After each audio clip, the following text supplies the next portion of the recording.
My trip to San Francisco began on January 24th, 2026. I had seen the Golden Gate Bridge in pictures, watched documentaries about the famous island prison, but this time I was here to experience it myself. For years, Alcatraz had lived in my imagination as a symbol of mystery and fear. Finally, on January 27, 2026, I made my way toward one of the most infamous places in American history. Like every visitor, my journey started at Pier 33. The departure point for the Alcatraz ferry tickets were not cheap. The tour cost nearly $40. But I knew this was a once-in-a-lifetime experience. I purchased the tickets with excitement, curiosity, and honestly, a little nervousness. Boarding the ferry felt like stepping into a movie scene. The cold San Francisco breeze, the sound of seagulls, and the view of the city skyline slowly fading behind us. The ride itself was smooth and peaceful. I found a seat by the window, holding a hot cup of coffee, watching the island grow larger in front of me. It was strange, such a beautiful setting for a place with such a dark past. As the ferry cut through the water, I kept thinking about the thousands of prisoners who had made the same trip but in handcuffs with no hope of return. For me, it was an adventure. For them, it was the end of freedom. As soon as we reached the dock, the National Park Rangers of Alcatraz welcomed us warmly.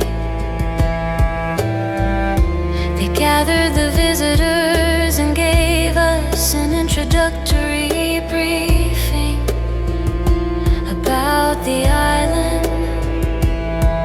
Their professionalism immediately set the tone. They explained how Alcatraz was more than just a prison. It was a military fort, a military prison, a federal penitentiary, and later a historic monument. Standing there, with the cold wind hitting my face, I felt less like a tourist and more like a student of history. Alcatraz was not always a federal prison. Originally, in the 1850s, it was built as a military fortress to protect San Francisco Bay. Later, it became a military prison holding soldiers who had broken laws or disobeyed orders. Finally, in 1934, it was converted into a maximum security federal penitentiary meant to house America's most dangerous criminals. Famous names like Al Capone, George Machine Gun Kelly, and Robert Strode, the Birdman of Alcatraz, all spent years on this isolated rock. The Rangers also explained another important chapter. In 1969, Native American activists, known as the Indians of all tribes, occupied Alcatraz for nearly 2 years to protest injustices faced by indigenous people. This peaceful occupation became a powerful symbol of Native American civil rights. Alcatraz, therefore, is not only a story of prisoners and guards, but also of resistance, identity, and history. Walking inside the prison block was overwhelming.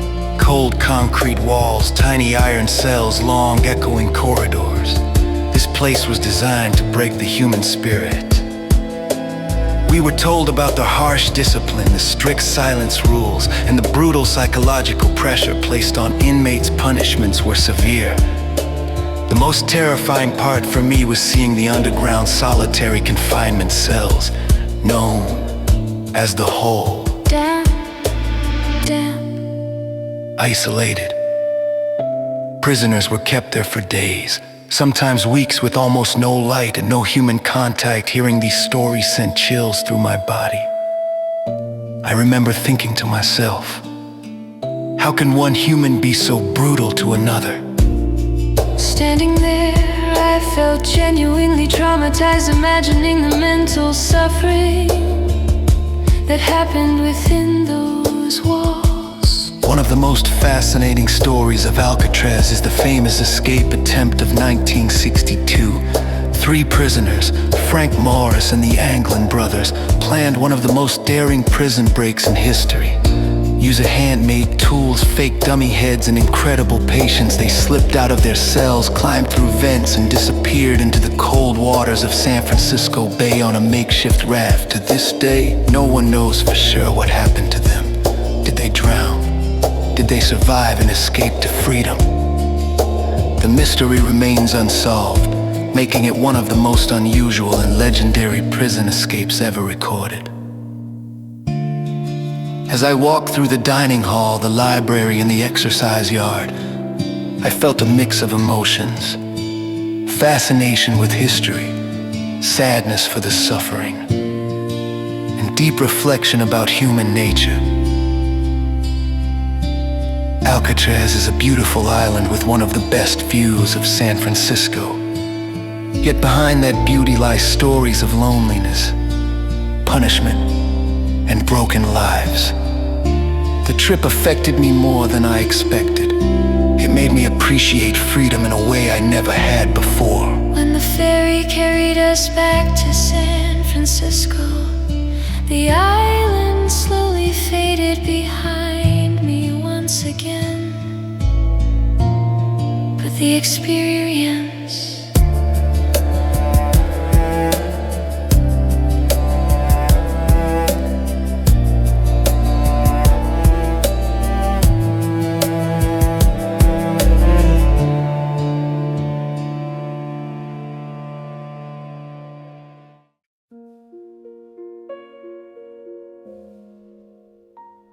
As we step off the main courtyard and into the cell house, the atmosphere changes instantly. The air feels heavier, the laughter of tourists fades, and the sound of closing iron doors echoes in your imagination. I begin walking slowly through the narrow corridors, passing row after row of tiny concrete cells. And I try to picture it. More than 1,500 prisoners lived here over the years. Men who once had lives, families, names, reduced to numbers behind cold steel bars. I stop in front of one of the cells. Just 8 feet by 7 feet. Bare walls, a small metal bed, a tiny sink and a toilet in the corner. No privacy, no space, no comfort. This was their entire world. Imagine waking up here every morning, knowing this is all you will see. Day after day, year after year, your freedom completely gone, your choices taken away, your life controlled by another human being. In his place, the guards became the decision makers of every moment.